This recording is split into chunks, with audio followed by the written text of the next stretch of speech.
My 39-year-old husband is the breadwinner in our family. He's a pilot who's always working while I'm a stay-at-home mom taking care of our home and our 3 kids. Lately, we've been having a few arguments with him complaining about me not taking care of myself and my looks and always being busy with chores and whatnot. Last night, we got invited to my parents' house. Once we sat down for dinner, my sister and my mom started talking about the preparations for my sister's wedding. My sister talked about her hair, makeup, and dress. My husband kept giving me looks and raising his eyebrows whenever the words haircut or makeup or new dress got brought up. He decided to pitch in the conversation and started openly criticizing my current look and how unladylike I've become recently, especially after our 3rd child. He went on commenting about how much he'd like me to change my hair color, get my nails done, or buy a new nice dress to wear like the other wives do for once. I was stunned, mouth wide open, and so were my parents. My brother-in-law was laughing secretly and my sister was looking at me head to toe in the poor sister type of way. My husband didn't stop at that and ranted about how I should start taking care of us and be more energetic, positive, outgoing, sexy, and so on and so on. Then he looked at me and asked me why I've become so unladylike all of a sudden. He kept looking at me in a whatever happened to you, what changed type of way. I was furious and loudly said, behind every my 39-year-old story time about when I switched my wife's cat with a more well-behaved lookalike. 6 years ago, I swapped my then girlfriend, now wife's cat with a more well-behaved lookalike. She had an all-black cat that was extremely aggressive. It scratched everyone, hissed at everyone, and didn't use the litter box half the time. My wife insisted that she could get it to behave better. One week, she went out of town to visit her family and I was supposed to go to her apartment and feed it. The first night I went over, it scratched the shit out of my arm. I joked to the cat that it's not special and I'll replace it if it scratches again. However, that joke stuck with me until I thought about it enough and it wasn't a joke anymore. The next morning, I went to a local animal shelter. I found an identical cat who was already litter box trained and acclimated to people but was a little skittish. Its old owner died of a heart attack and the animal shelter people think that that's why it was a little skittish. Overall though, it was a lot friendlier and better behaved and the skittishness would help resemble the original cat. So I adopted it, took it to my wife's apartment, settled it in, and then drove the original cat to an animal shelter a town over. I was paranoid that my wife would find out if I took it to a local one. I also double checked that the shelter I dropped it off at was a no-kill. My 39-year-old husband story time about when I switched. Make sure you always verify who randomly adds you on Snapchat or you might accidentally send a nude to your substitute teacher. We're gonna call this guy James because that's his real name.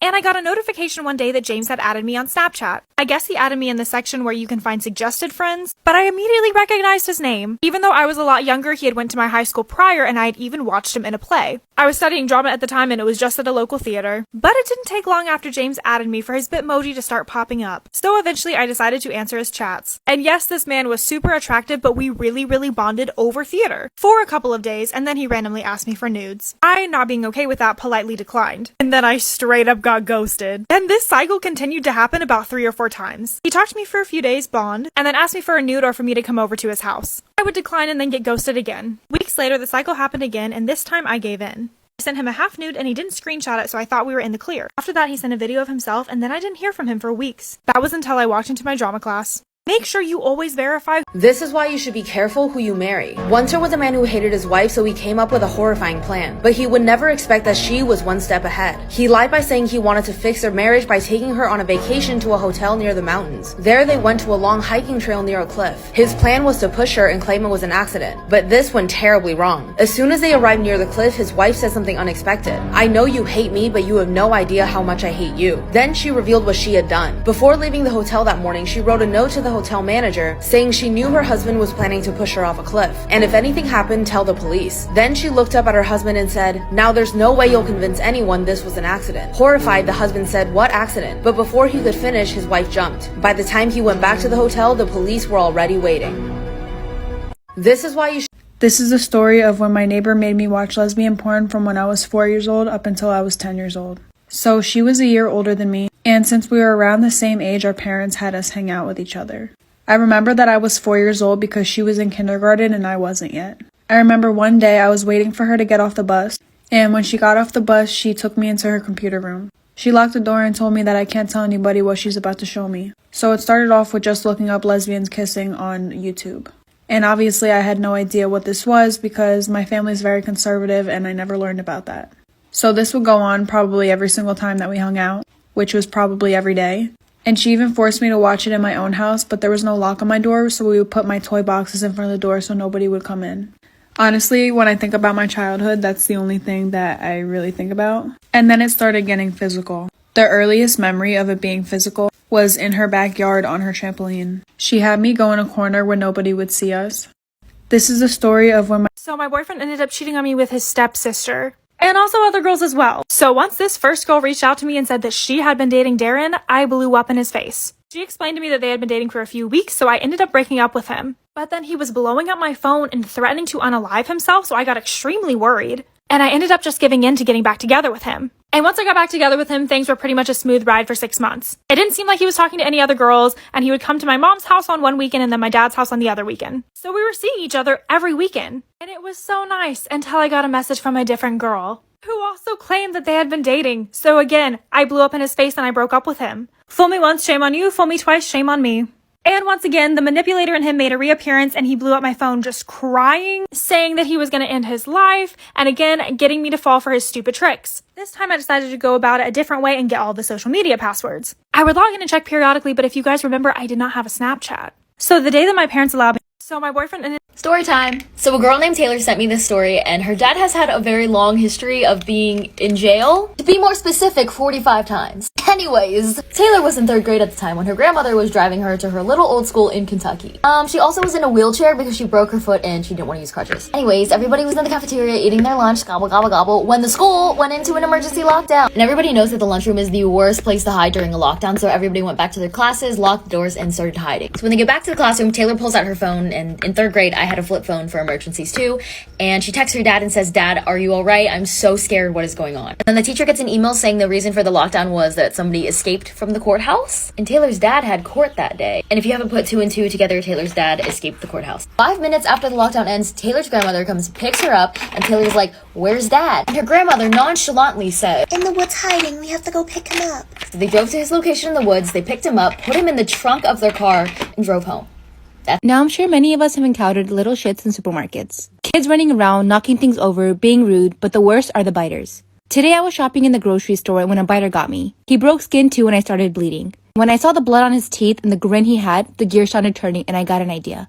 Made my eyes go wide and started screaming, shit, fuck, no. My good friend was there too and he instantly picked up on what I was doing. He started shouting, fuck, maybe he didn't get it. Shit. By now, the kid is scared shitless and starts crying, and instantly, his mom appears out of nowhere and starts getting pissy at us for yelling at her kid.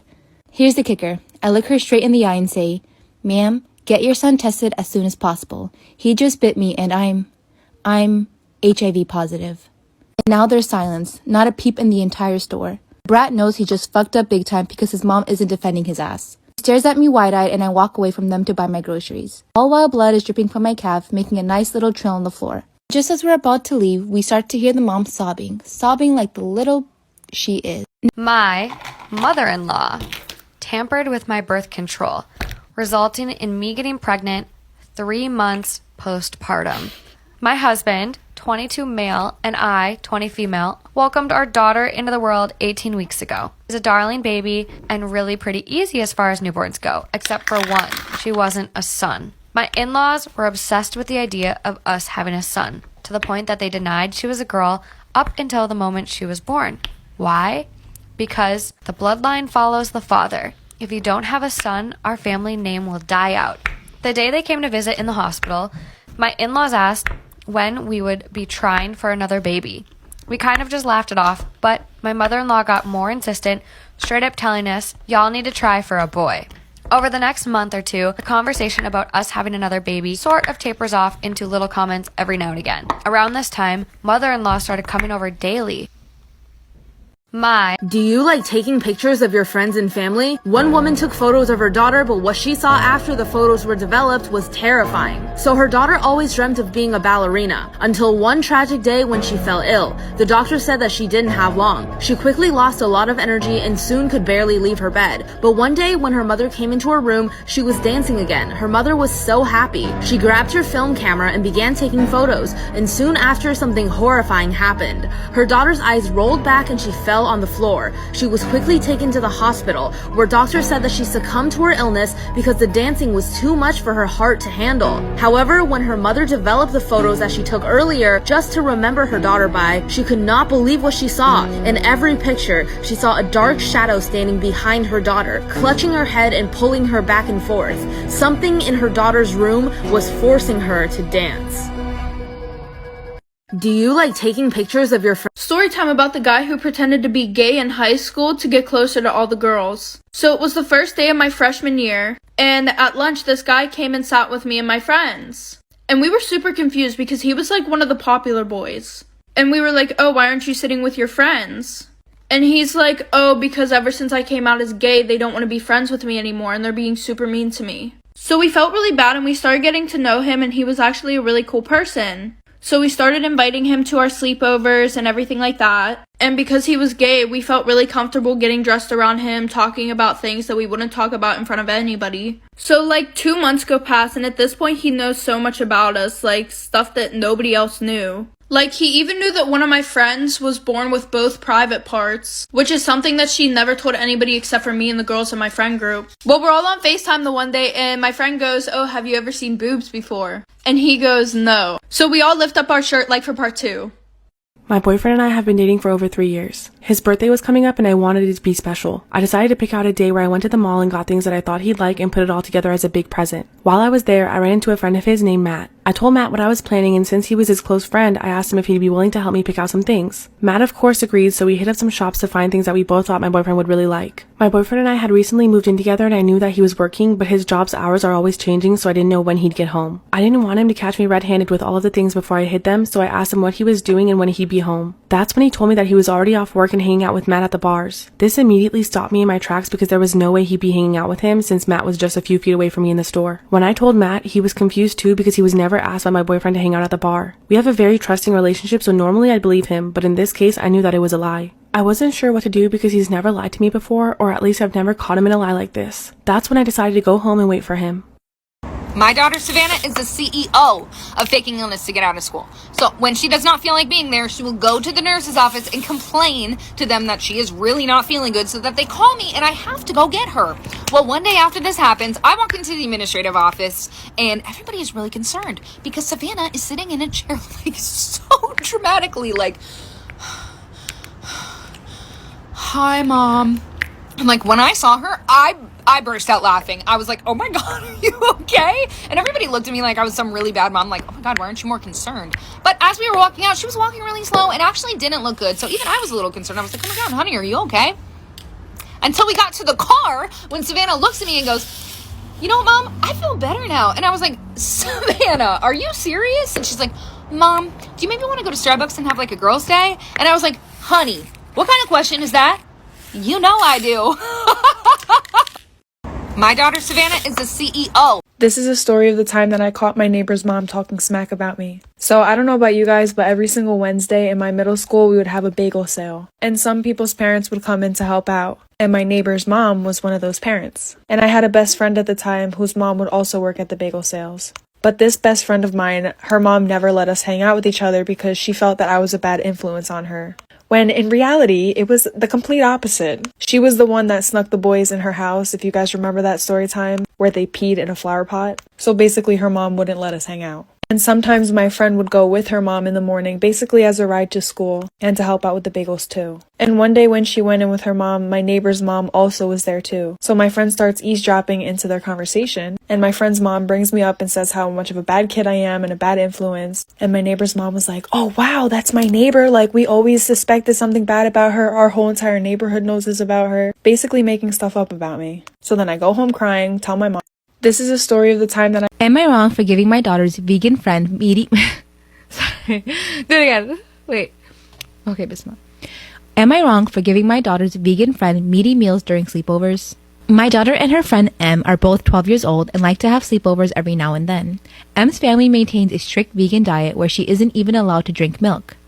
That's what fucking veganism is, yeah, okay. Her parents are nice people, although a bit on the neurotic side. So whenever she's over, I always make a big meaty meal for them. Last weekend, I made some cheeseburgers and steak for them on the grill with a big glass of milk. Em absolutely loves it and always politely asks for more, which I happily provide. Em is a bright young girl and she's a good friend to my daughter, but I notice how much smaller and paler she is compared to my daughter.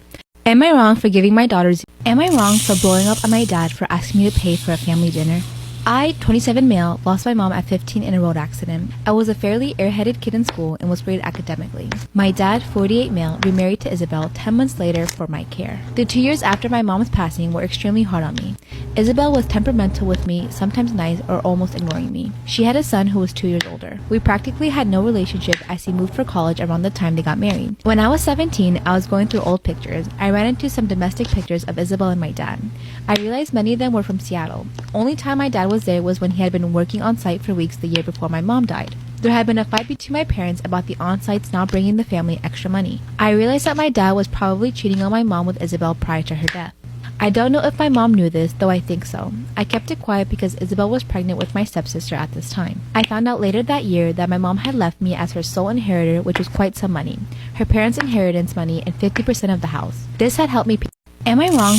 I'm 29 weeks pregnant with a baby boy. My husband and I were really excited when we found out because a few years ago we suffered from an unfortunate loss of our baby at 24 weeks. Our baby just wasn't developing correctly and there was nothing we could do. It was just one of those sad things. I went to therapy for it and came to terms with it, but my husband never did. As much as I asked and begged, he didn't go. Now, every time we go to a doctor appointment, he essentially has a panic attack talking about how we're going to lose this baby too. It's been happening since I found out I was pregnant, so it's been 29 weeks of this. After my last appointment while coming home, my husband told me we should start considering the worst and look into urns and cremation in case we lose this one too.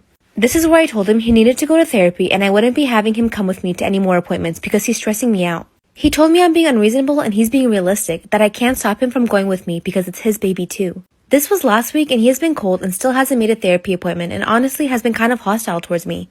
I am what's considered a high-risk pregnancy. I know he's just scared we're going to lose our baby, but having him with me is maybe the cause of what could make us lose the baby because he makes me so stressed. Am I wrong in this situation? Am I wrong for telling my husband I'll use my maiden name for our baby if he misses the birth? So I am 37 weeks pregnant. Due to several health complications during my pregnancy, I've been told multiple times by multiple doctors that I might have to give birth next week as opposed to 2 weeks from now. Furthermore, that I may actually go into labor this weekend or any time leading up to it. Due to these same health complications, I'm having a C-section and my doctors do not want me laboring.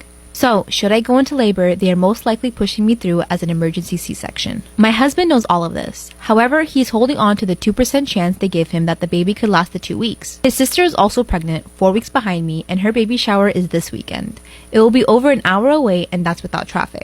Am I wrong for telling my husband I made my teacher cry? Story time. When I was in 2nd grade, I had this teacher and she was the devil, and we're gonna name her Miss Jackson. And the reason I call her a devil is because she would say really mean things to me to my face. She would be like, Ty, stop talking like that, you sound like a little girl. Or, your favorite color can't be pink, you have to choose one of the boy colors. And since I was so young, I didn't understand how serious these things were, and I didn't know I can get her in trouble. And I would go home sad like every single day. Eventually my mom noticed and she asked me what was wrong. So I told her some of the things that Miss Jackson would say to me, and my mom was mad. And my mom was like, the next time she says something to you, say something rude back, and if you get in trouble, I'll handle her from there. So I was like, okay, I'll do it. Now, Miss Jackson was a heavy lady, so I knew if I said something rude to her, it would be about her weight. Though we don't body shame around here. We don't do that, okay? So I'm in school eating lunch with my friends who happen to be girls. And Miss Jackson comes up to me and she's like, shouldn't you be eating with the boys? So I looked at her and I was like, shouldn't you be eating a salad? And the lunchroom start laughing and then one of my fans has a crazy mother. Story time. So me and my mom decided to go to Walmart to pick up a couple things. While I was there, I ran into a little girl who happened to be a fan of mine. And she was with her mother and her mother was wearing this black shiny bracelet. Just keep that in mind.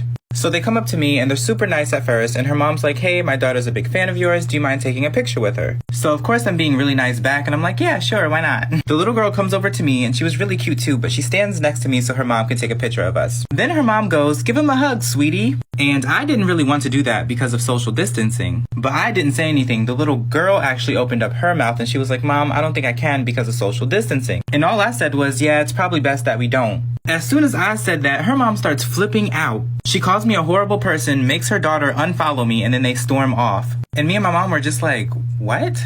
Then later on in the parking lot, as we're pulling off, something flies into the window and smacks me in the face. And when I picked it up, it was her mom's black bracelet. So I used to know this girl who would constantly say things like, guys, sorry, I'm so ugly. I just ruined the whole group photo, I'm sorry. And then everyone would automatically comfort her and be like, no, you're beautiful, you shine. And then she would be like, no, but thank you. And she would do the same thing over and over again, trying to get everyone's attention. So eventually I got tired. So the next time she came to me saying, I'm so ugly, I was like, you know what? You are. She was like, what'd you say? And I was like, bitch, if you think you're ugly, I can crop you out of the photo. The fuck do you want me to tell you? I'm not the one who made you look like a woolly mammoth. So I used to know this girl who— Story time of how my best friend got so weirdly obsessed with me that she even plotted to kill my boyfriend. So at the time, me and this girl, let's just call her Olivia, had only been friends for about 2 years. I mean, we really did everything together. We were with each other 24/7, and I mean, we were pretty good friends. But the only thing about our friendship is she did not like when I had other friends. I mean, she didn't have any other friends herself, but literally she would joke around about strangling my other friends because she didn't like when I gave my attention to anyone else. But honestly, I just thought of it as a joke. And then I started dating this guy, let's just name him Jacob. He was probably the sweetest guy I had ever met, and he was a real simp for me. So we started dating and about 4 or 5 months go by, and he started getting these texts from a random number. And it would always be cringy things like leave her or you die, get away from her, and like stupid cringy threats. Then one night, me and him were just hanging out. Then he gets a text with his exact address saying he had till tonight to leave me or he wouldn't see another day. Then we hear a knock at the door. I'm running out of time, late for part. If anyone's wanting to know how to get revenge on someone who spread rumors about you, listen to this story and it may come in handy. So I had a friend that we can call Miranda who was obsessed with me. I was genuinely friends with her, but she would never give me a break. I could not get a breather from her at any point in time. Everywhere I went, she went. And this girl would actually get so upset with me anytime I would go over to another friend's house. I knew she was really insecure and just trying to get attention, so I tried to be patient with her. However, one day I just could not take it anymore. I got into a massive fight with her over how overprotective she is. I literally said, "You are a stage 5 clinger." And in response, this girl ended up joining my basketball and softball team, which I've been on for forever. She told her mom that I was bullying her, which was a complete lie, but then her mom went to the coaches. She got me kicked off the team and then continued to spread rumors about me. I ended up losing my best friends and even my boyfriend over the rumors that she spread about me. So that's when I decided to get revenge. So I decided that I was going to send her over an apology gift with makeup in it, which was a mix of drugstore items and poison ivy. If anyone's My boyfriend and I have been dating for over 3 years. His birthday was coming up and I wanted it to be special. I decided to pick out a day where I went to the mall and got things that I thought he'd like and put it all together as a big present. While I was there, I ran into a friend of his named Matt. I told Matt what I was planning, and since he was his close friend, I asked him if he'd be willing to help me pick out some things. Matt of course agreed, so we hit up some shops to find things that we both thought my boyfriend would really like. My boyfriend and I had recently moved in together and I knew that he was working, but his job's hours are always changing, so I didn't know when he'd get home. I didn't want him to catch me red-handed with all of the things before I hid them, so I asked him what he was doing and when he'd be home. That's when he told me that he was already off work and hanging out with Matt at the bars. This immediately stopped me in my tracks because there was no way he'd be hanging out with him since Matt was just a few feet away from me in the store. When I told Matt, he was confused too because he was never asked by my boyfriend to hang out at the bar. We have a very trusting relationship, so normally I'd believe him, but in this case I knew that it was a lie. I wasn't sure what to do because he's never lied to me before, or at least I've never caught him in a lie like this. That's when I decided to go home and wait for him. So I literally thought people were joking when they were talking about stepsisters getting with their stepbrothers. Turns out it's not a joke, and I just found out that my boyfriend cheated on me with his stepsister. When I was a freshman in high school, I got into a lot of trouble and ended up getting my phone taken away for 6 months and had no social media for a year. My parents literally didn't allow me to have Snapchat until the summer before my senior year. But I was allowed to have an Instagram, so the moment that I was allowed to have my socials back, I made an update on my story. And within a few hours, a boy that I had been talking to before I got my phone taken away swiped up. We started messaging, talking again, hitting it off all over again. And even though he lived about 2.5 hours away, within a week we started dating. I actually had a few other friends that were dating guys in the same town, so I was like, if they can, so can I. After dating him for a few months, I decided to invite him over to my dad so that they could meet. Both my dad and him hit it right off the bat. Chef's kiss. Also, we can call this guy Darren. I noticed that he was super weird with his phone and he would put it in his pocket anytime I was near. I asked him what that was about and he was like, well, I just don't want to be on my phone. It seems rude. It seemed like a logical response, so I brushed it off. But the next day, a girl messaged me saying, so I literally thought people... This is why you should never look through someone else's things. Once there was a girl named Ryoko who had a really weird roommate in college, but when she tried to look through her things, she found something that terrified her. Ryoko's roommate was named Yuki, and Yuki was someone who always kept to herself. She didn't speak much and she rarely left the room. But after living with her for a while, Ryoko realized that Yuki would always sneak out in the middle of the night and not come back for a really long time. This made Ryoko really curious and maybe just a little bit suspicious. So one day Ryoko decided to follow her. She pretended to be asleep and waited until Yuki left. Then Ryoko waited a few more minutes and followed Yuki, always staying in the shadows to not be noticed. After about 30 minutes, they ended up at the cemetery. Ryoko watched as Yuki leaned over a grave, embracing it and laughing hysterically. This scared Ryoko so much that she ran away terrified. She came home, went to bed, and waited for Yuki to come back. But the next morning, things became even more strange. Ryoko woke up and heard that last night something unbelievable happened to her roommate. Something that no one can explain. I've always had a good relationship with my mother-in-law up until I was pregnant. My husband's side of the family hasn't had a girl born in the past 100 years. So when everyone found out I was pregnant with a girl, no one believed me. Everyone was so shocked when it was announced that most of them denied it up until the moment she was born. And that's when the horrible comments started. Whenever my husband wasn't around, my mother-in-law would make snarky comments like, "I wonder where she got that nose. It's definitely not my son's." I never told him and let everything slide because she's older and she's my mother-in-law. But when I was pregnant with baby number 2, and yes, it was another girl, I told him to wait as long as possible because I know she wouldn't like the news. When she found out it was a girl, she started sobbing and screaming. She was calling me a whore and demanded that I get out of her house. "Those girls are not ours. She's a whore, a slut. My son did not make those girls." She looked at me and said, "I let you get away with it the first time. I took you in as family. I allowed my son to believe he fathered that brat, but I will not allow it again." My husband was yelling at his mom, and I got up and took my daughter and I ran to the car sobbing.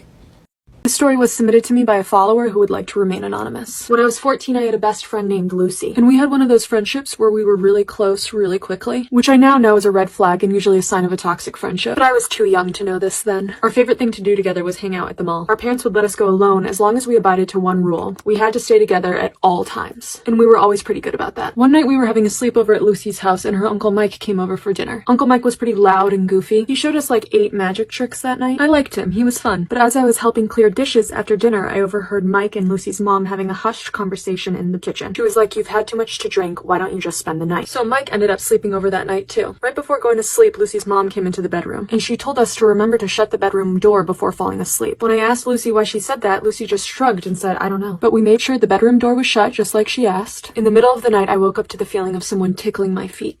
This story was submitted to me by a follower. My mom, 56-year-old female, has been using my 19 male sex toys. I am gay.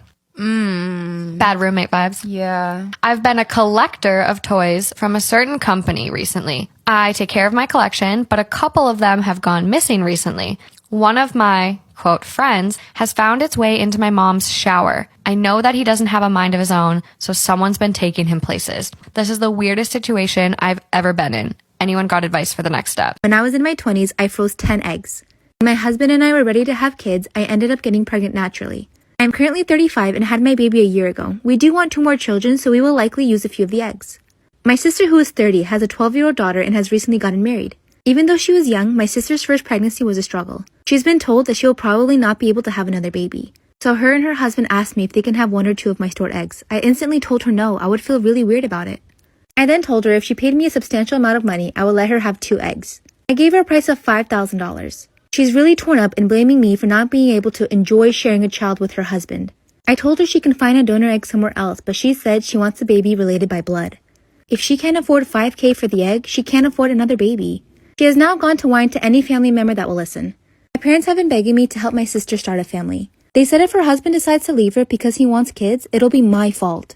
Other people have been calling me to shame me for not giving her the eggs. I feel for my sister, but these are my eggs. When I was in my 20s, this is why you should always watch what you say in public. In the late 1970s, a man began breaking into homes in order to assault the families inside of them. After dozens of attacks and no suspects in custody, the citizens were totally on edge, so the police decide to host this town hall meeting so they can discuss the situation out in public. During the meeting, a local man stands up and says, "I would totally kick that guy's ass if he came anywhere near my wife." Then, in a crazy, ironic turn of events, that angry man and his wife become the next victims. Following their assault, the attacker completely changes his behavior. He goes from kind of petty home invader to full-blown serial killer, targeting only married men and their wives. When decades later, police finally identify Joseph D'Angelo as the killer, as they're going through old photos from the case, they make a startling discovery about his motives.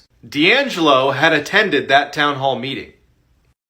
This is why you should always keep a diary. Once there was a young woman in Korea who was blind in one eye. She decided that once she saved up enough, she would get a cornea transplant. Eventually she did, so she scheduled the surgery. She was very excited for it. However, afterwards, things took a terrifying turn. She stopped texting and talking to her friends and even her family with no explanation. People thought she just needed some time to recover. However, eventually her parents grew worried about her and went to her house. They knocked on her door, but there was no reply. Then they called the police, who broke down the door. Inside the house, they found the young woman lying in a pool of her own blood. Her parents were devastated. No one could understand why she did this to herself. Perhaps it was just a social isolation. However, this theory was quickly changed when the police kept investigating. All the mirrors had been smashed in the house, as well as all other reflective surfaces. But it wasn't until they found the young woman's diary that they really found out what was happening. When they flipped open her diary, they found that on the last few pages she'd written over and over again, "My right eye is staring at me."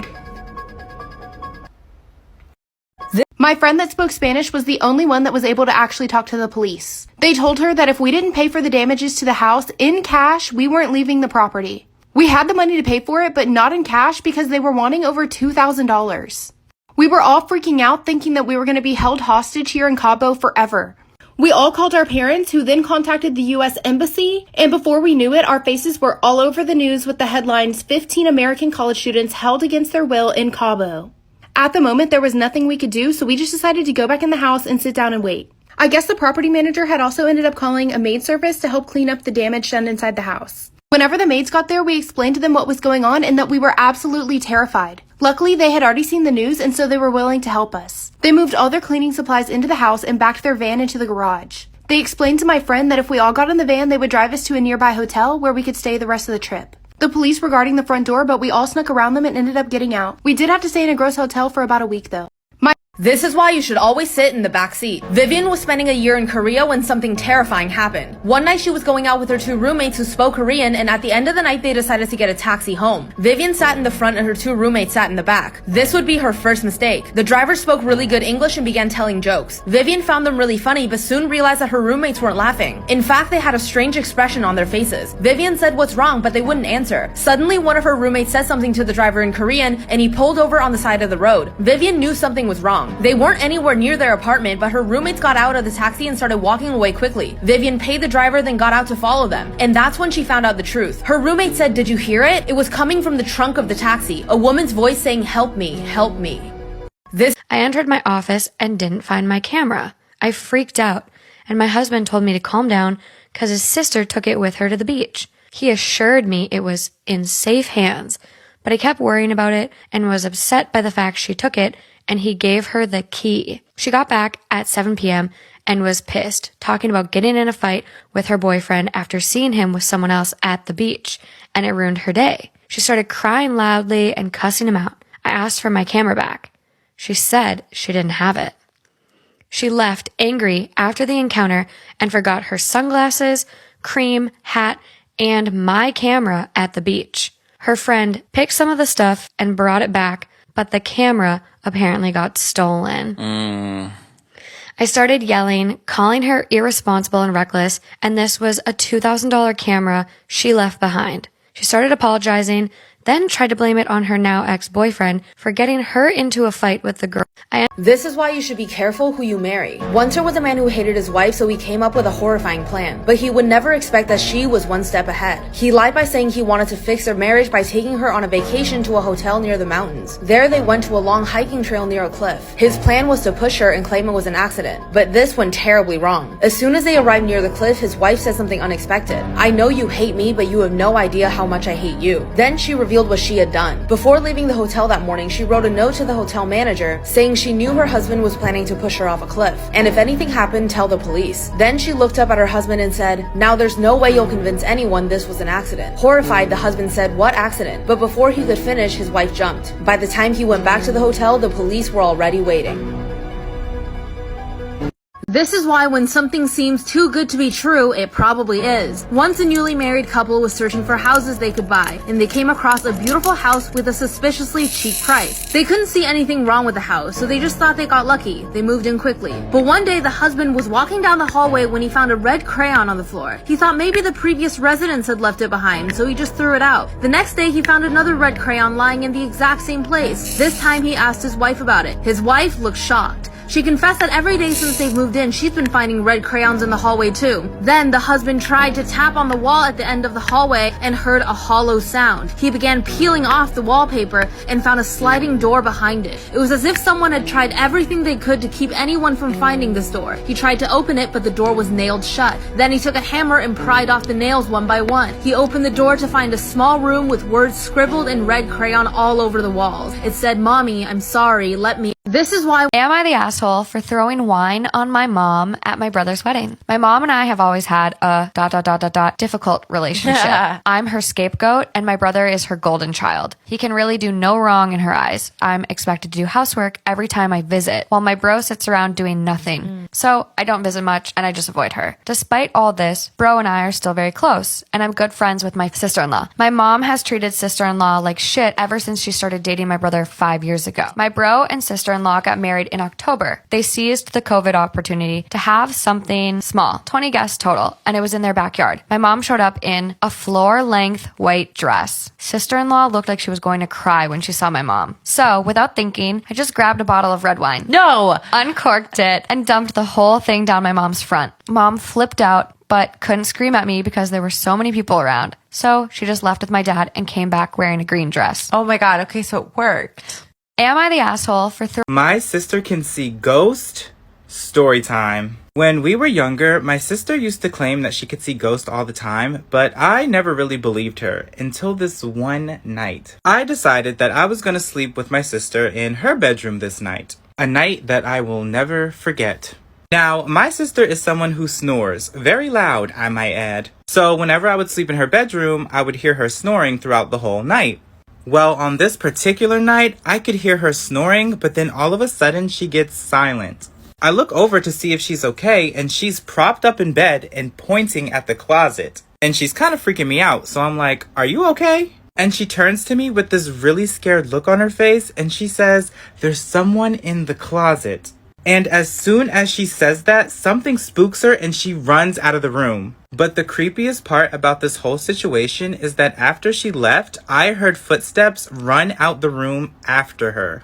I am now 8 weeks pregnant with my third child. Nearly 2 weeks ago, my sister went into labor at 30 weeks and her little boy unfortunately didn't make it. It was understandably really traumatic and she has been inconsolable. It was made worse by the fact that it took her 4 years to conceive. I only found out that I was pregnant at 6 weeks and 3 days, a couple days after my sister miscarried. I figured it was best not to tell her as it was too soon and it would put salt in her already gaping wound. However, my family knows that we were trying. My morning sickness was starting to act up in a couple days leading up to the funeral, but I never considered canceling as I needed to support my sister at this time. The service went according to plan, but problems started happening at the wake, which compromised the entirety of both my sister and my brother-in-law's families and some friends at my brother-in-law's parents' house. My excuse for not drinking was easy because I don't really drink anyway, but it got difficult when my nausea hit. I excused myself to the bathroom where I promptly threw up. My brother's wife, my sister-in-law, who was one of my best friends, followed me up. She straight up said, "You're pregnant, aren't you?" I responded, "Yes, but don't tell anyone. Today is about making my sis and brother-in-law feel comfortable." My sister-in-law congratulated me and said that she understood. Unbeknownst to me, my brother-in-law's teenage sister was in her bedroom next to the bathroom instead of with the family and proceeded to spread. I am now 8 weeks pregnant. I was basically an accident. When I was born, my 5 siblings were already in their late teens to early 20s and my parents were both 46. I was never abused in my childhood, but I was neglected and my entire family resented me. My parents didn't think they'd get pregnant again, but here we are. I was never looked after for by anyone and basically had to raise myself. No one ever played with me, spent time with me, or anything. They never bought me anything significant, it was always hand-me-downs. I realized this as I got older and I focused on myself. I thought that something was wrong with me because my siblings all received love and attention, so if I improved myself and did things for them, maybe they'd accept and love me too. I always got the best grades, made sure I did all my chores, always kept my room clean, and so on. However, nothing I did was ever good enough for them. We celebrated my father's birthday yesterday. My siblings and my mom wouldn't be around until we went out for dinner, so it was just me and him. I cooked him breakfast and lunch, did all the chores, and bought him a tie. I'm only 16 and on a budget. The most he came up with was a pathetic thank you. I could tell he wanted me to leave him alone, so I did. Finally, we all went out to dinner and they all had a good time while I sat in the corner ignored. This is how it usually is. When we got home, I broke down and started crying in front of them. But this is not a joke. I am genuinely freaking out right now. I just finished high school and I'm looking for my first serious job, but I don't have a lot of experience. So to pad out my resume, I put on a hobbies and passions section. Here's the problem. So my sister just got in a lot of trouble. She wanted to make some extra money, so she went around our neighborhood asking the neighbors if they needed any help. So one of my neighbors answered and my sister asked him if he needed any help and he said, "I do need my porch painted. How does $50 sound?" So my sister agrees and she started working. So my neighbor goes back inside his house and his wife asks him, "Does she know that the porch wraps around the whole house?" And he said, "Of course she does. She saw it." After she's done with the work, she went to the door to collect the money and she says, "I had extra paint, so I put a second coat on it." My neighbor was really impressed, so he paid her $100 and my sister thanks him and she says, "By the way, it's a BMW, not a Porsche." The strangest unsolved mysteries from each state. Today we have Alaska. This is One-Eyed Jack, and he's not your typical unsolved mystery because we know exactly what happened to him, where his body is, but we just don't know who he is. Jack was hitchhiking in Boise, Idaho when he wanted to go to Pendleton, Oregon. A driver picked him up and said that he was going to Alaska, and even though Jack didn't want to go to Alaska, he got in the car with him anyways. The reason we know exactly what happened to Jack and what makes this case so strange is that the driver is literally the person that killed him and then went to the police to tell them. The driver said that as they entered Alaska, Jack was being so annoying that he literally killed him and dumped his body on the side of the road. The whole year later, he led the police to Jack's body and then he went to jail. The driver said that before he got in the car, Jack showed him his Oregon driver's license, and he said that his name was John or Jack, but he went with Jack and it just stuck. A lodging accident had happened with his left eye, which is how he only had one eye. He was about 5'11" with long, curly, black hair. What was weird was that the police could not find an ID on Jack's body, even though the driver said that he showed him his license before. I wonder where it went. The driver died in prison in 2003 and nobody knows who Jack is. Am I wrong for taking my friend to court after she kicked me out of the bridal party for cutting my hair? For my friend's 3-day wedding, I had to buy 3 different dresses, including alterations and specific shoes, which totaled over $700. She also wanted specific hairstyles for each day. Unfortunately, starting in March, my hair started to deteriorate. Due to health reasons, my hair was falling out in chunks, and in May, I made the difficult decision to cut my hair. I told the bride about my decision 2 weeks before the wedding, and she didn't say anything bad. The following week, she came over to my house, and when she was about to leave, she brought up that she was concerned about my haircut, and I told her it would look good even though I wouldn't be in uniform with the other bridesmaids. The following day, I received this message. After our recent conversations, I like to remind you of my boundaries. I've been very accommodating and graceful, but I cannot allow you to disrespect me. As you know, my wedding has been something I've dreamt of for many years. My husband and I have invested a lot of money into the video and photos of this day, and as we reflect on this day in the future, we want to see our vision reflected in the memories.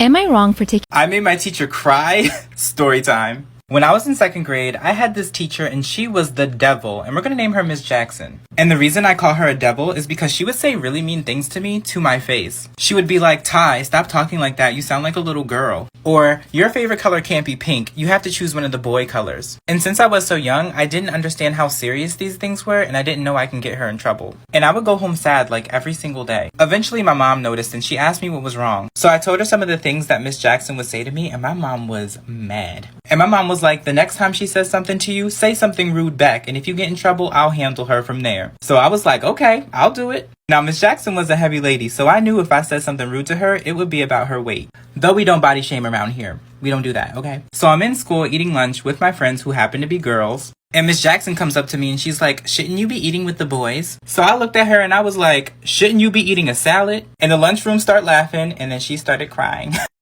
I made my teacher cry.